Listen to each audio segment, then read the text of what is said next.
Beleza? Tranquilo? E quando a gente vê uma hemorragia com mais de 20 semanas? Olha só, 27 anos, primigesta, 34 semanas. Então agora a gente não está discutindo abortamento, gravidez ectópica, mola. Tudo bem? Ela tem 34 semanas e chegou com queixa de sangramento genital há cerca de 1 hora. Não tem dor, isso é importante. Ela tem um sangramento, mas não tem dor abdominal. Bom estado geral, pressão normal, feto transverso, isso já é uma dica. O feto não está no local onde deveria, porque alguma coisa ocupou o lugar do feto lá embaixo. Ok? Batimento cardíaco fetal de 114, está tudo bem, de 110 a 160. Contração leve, exame especular, orifício pontiforme do colo, sangramento discreto, vermelho vivo, origem uterina, contínuo, leve intensidade. Diagnóstico. Primeira coisa, hemorragia com mais do que 20 semanas, DPP e placenta prévia são nossos grandes diagnósticos diferenciais. Então, hemorragia com mais de 20 semanas, DPP e placenta prévia são os grandes diagnósticos diferenciais. Agora, quando que eu vou pensar em DPP, em descolamento prematuro de placenta? Esse sangramento com mais de 20 semanas, vai trazer aqui para mim história de hipertonia uterina, sofrimento fetal agudo, ok? Entenda aqui que eu coloquei só para caber mesmo, sofrimento fetal agudo. Tu não vai me escrever SFA na tua prova, que isso não significa nada. E a história da hipertensão é importante, porque a hipertensão é o principal fator de risco. Vini, significa que toda questão de DPP, a paciente é hipertensa? Não, meninos, lógico que não. Mas, pela prática, fazendo aí várias questões, e aí há anos fazendo isso, a gente observa que a maioria das questões trazem a hipertensão para chamar a atenção mesmo, já que é o principal fator de risco para DPP. E aí essa é a tríade clássica. Pode, inclusive, nem ter sangramento vaginal para pensar em DPP, pode. 20%, ou seja, 1 em cada 5 pacientes com DPP não tem sangramento vaginal. Por quê? Porque o sangue está guardado, hematoma retroplacentário, coágulo retroplacentário. Então, cuidado, porque, entenda, a gente não precisa de sangramento vaginal para marcar DPP na prova. Quando sai sangue, é sangue escuro, mas eu não preciso disso.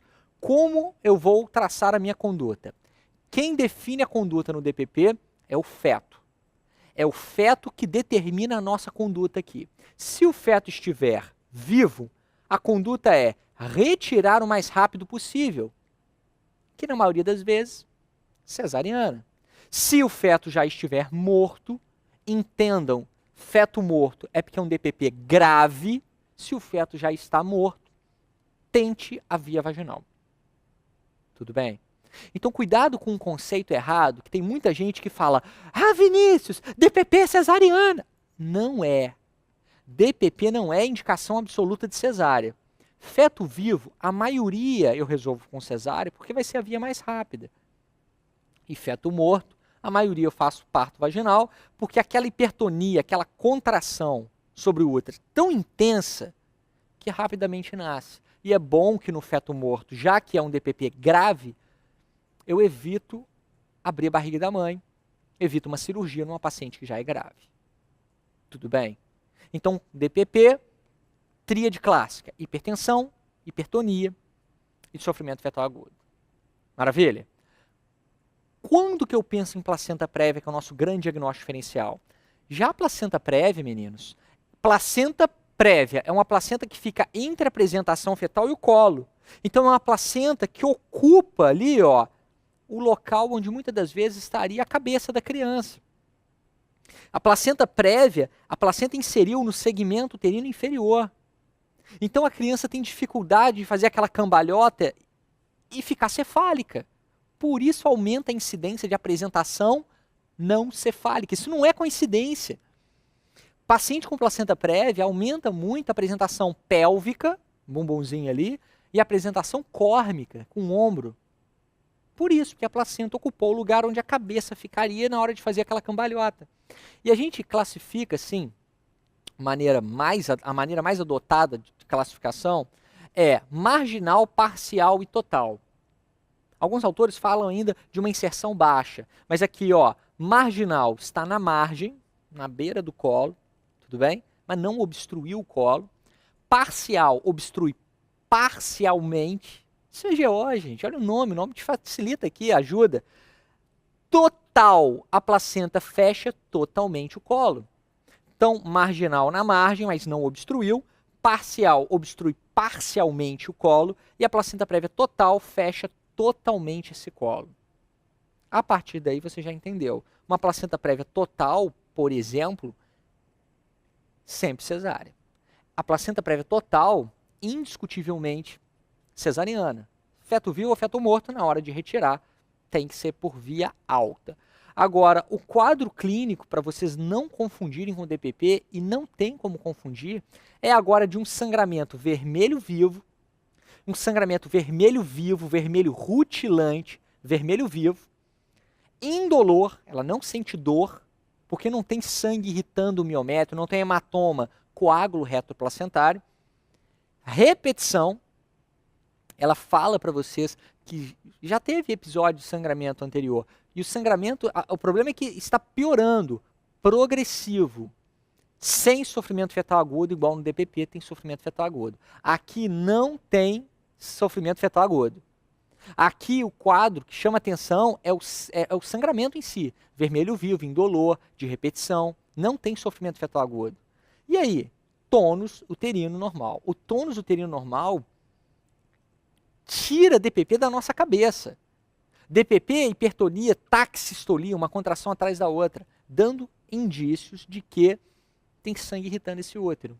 Qual que vai ser a nossa conduta? Gente, na hora de fazer o parto, a maioria das vezes essa paciente, como tem uma placenta lá embaixo, na boca do colo, vai sangrar muito. E a maioria vai ser cesárea. No caso da placenta prévia marginal, a que fica na margem, aí essa marginal aqui é que a gente vai avaliar. Essa marginal, se o sangramento estiver intenso, a marginal na margem, mas com sangramento intenso, é sempre cesárea. Se o sangramento estiver discreto, acompanhe o trabalho de parto. Ok? Agora lembra que a total, que está aqui do meu lado, a total, na totalidade é cesariana. Placenta prévia total sempre vai evoluir para cesariana. Ok? Aí, meninos, nossa questão. É placenta prévia ou é DPP? E aí? Placenta prévia ou DPP? O que vocês acham? Sangramento a 1 hora, sem dor.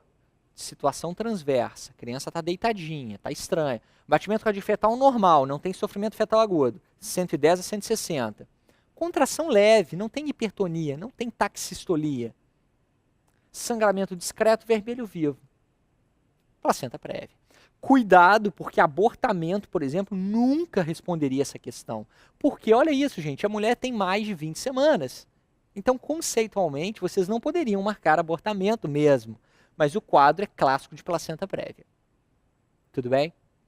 E para a gente poder fechar essa parte de sangramento, olha, 38 anos, gesta 5 para 3, 36 semanas, dor abdominal e sangramento a 1 hora. Diagnóstico diferencial, ó, mais de 20 semanas sangrando, mais de 20 semanas sangrando. DPP ou placenta prévia? Dor, agora dor abdominal, com sangramento e tônus aumentado. Aqui, meninos, tônus uterino aumentado. Então essa é a paciente aqui, ó, que sem assustar, questão aberta, questão discursiva, não assusta não. Hipótese, DPP.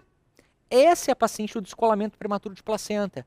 É uma paciente mais de 20 semanas, só que sangra e tem dor, tônus uterino aumentado. Quando sangra, o mais comum é sangramento até escuro. Aqui, ó, a questão foi clássica, sangramento até escuro. Poderia nem vir sangramento. O batimento cardíaco fetal ainda está normal, de 110 a 160, mas mesmo assim, a conduta, já que só tem 2 centímetros, não pediu, calma. Mas só para aproveitar aqui o bate-papo com vocês. Vocês pararam aí para assistir o vídeo, pararam para a gente estudar junto. Então vamos lembrar, 2 centímetros, como o parto vai demorar, não é um parto vaginal iminente, não dá para passar fórceps, feto vivo, a gente vai fazer a cesariana. Tudo bem? certo? Uma puérpera, gesta 3:2, cuja tipagem sanguínea materna era ARH negativo e o teste de Cumbs indireto, 1:4, Cumbs indireto positivo. Recém-nascido, ORH positivo ou 0RH positivo e o Cumbs direto negativo. O paciente recebeu imunoglobulina com 28 semanas. Em relação à profilaxia após o parto, e aí? Fala, Vinícius, espera aí, o que isso tem a ver com sangramento? Tudo a ver. Todas as questões de sangramento na gravidez, a gente tem que avaliar incompatibilidade RH. É uma questão forte, quente, importantíssima na prova de vocês. Qualquer sangramento na gravidez, ou se não sangrou durante a gravidez após o parto, porque tem hemorragia na hora do parto, a gente vai avaliar a incompatibilidade RH e prevenir a doença hemolítica. O detalhe é que é uma puérpera que fez a imunoglobulina com 28 semanas. Então ela, puérpera, fez a imunoglobulina com 28 semanas e agora o Cumbs indireto veio 1:4. Tudo bem. Esse Cumbs indireto 1:4, baixinho, aqui é simplesmente reflexo da imunoglobulina que eu já dei com 28 semanas. Se eu não tivesse ofertado a imunoglobulina para ela com 28 semanas, esse Cumbs indireto 1:4 significaria sensibilização. Aí ferrou.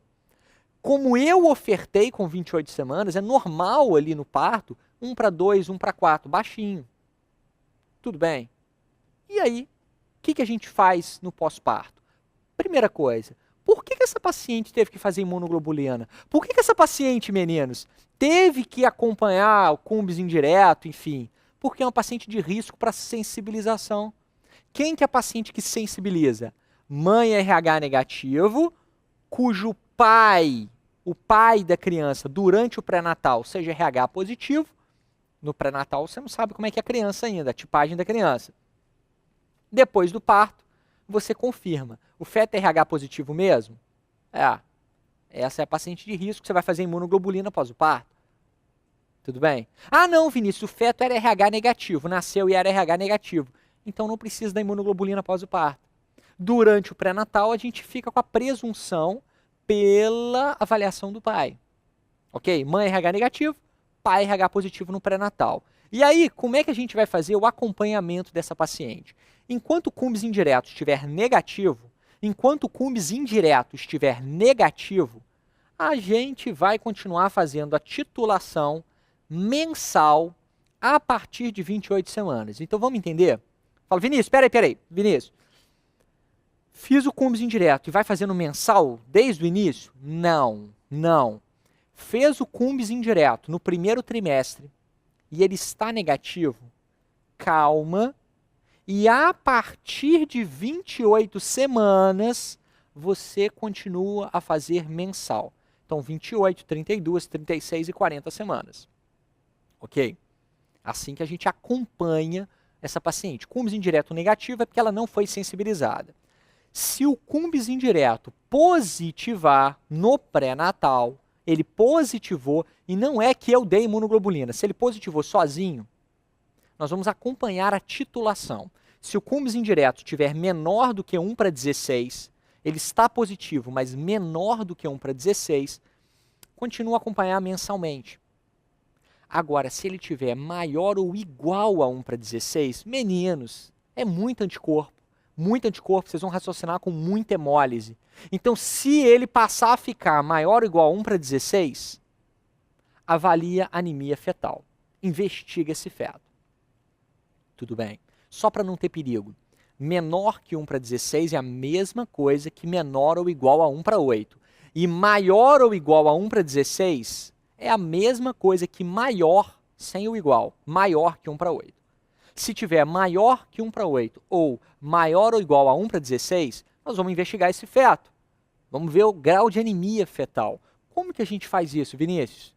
A gente faz através do Doppler da cerebral média, que se o Doppler da artéria cerebral média estiver alterado, a gente encaminha para a cordocentese. Então a gente pede Doppler da cerebral média para aqueles fetos cuja mãe apresente tipagem RH negativo, Cumbs indireto maior ou igual a 1/16. Muito anticorpo, muita chance de hemolyse. Se o Doppler da cerebral média der alterado, maior que 1,5, a gente encaminha para a cordocentese, que é o diagnóstico definitivo. Tudo bem? Só que isso é correr atrás do prejuízo. Isso é minimizar dano. Eu quero, na verdade, a profilaxia. Eu quero, na verdade, fazer a imunoglobulina anti-D ou anti-RH para evitar anemia fetal. Para evitar que a mãe produza anticorpo, eu oferto o anticorpo para ela. Que situações? Situações de risco, contato de sangue com a mãe, portanto de risco para sensibilização. Todo sangramento na gravidez, procedimento invasivo fetal, Vinícius, o que é procedimento invasivo fetal? Biópsia de vilo corial, amniocentese, cordocentese. Se você vai fazer um exame invasivo no feto, repetindo, biópsia de vilo corial, amniocentese ou cordocentese, numa mãe RH negativo, cujo parceiro seja RH positivo, faça a imunoglobulina se ela ainda tem cumbis indireto negativo, para evitar, porque é uma situação que pode ter sangramento ali, contato do sangue fetal com a mãe. Ou, mais uma vez, qualquer sangramento na gravidez, ou não teve nada disso após o parto. Ou faça com 28 semanas, enquanto o cumbis indireto estiver negativo, faça com 28 semanas, enquanto o cumbis indireto estiver negativo, e depois do parto, avalie a criança. Depois do parto, se a criança for RH negativo, não precisa fazer. Se a criança for RH positivo, você faz a imunoglobulina de novo. Quer ver? Responde a questão agora. Ela fez a imunoglobulina com 28 semanas. E a criança, o recém-nascido, RH positivo.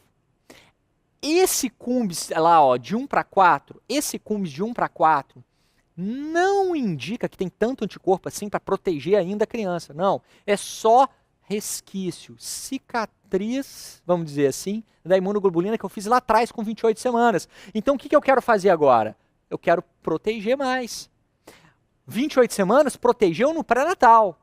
Agora que nasceu, já que ele é RH positivo, eu vou fazer de novo a imunoglobulina anti-D para evitar a sensibilização, já que a hemorragia na hora do parto é o momento crítico para esse contato. Maravilha! Show de bola! Conceito de doença hemolítica, sangramento na gravidez, isso é importantíssimo na prova de vocês, vai cair no concurso de vocês. Maravilha!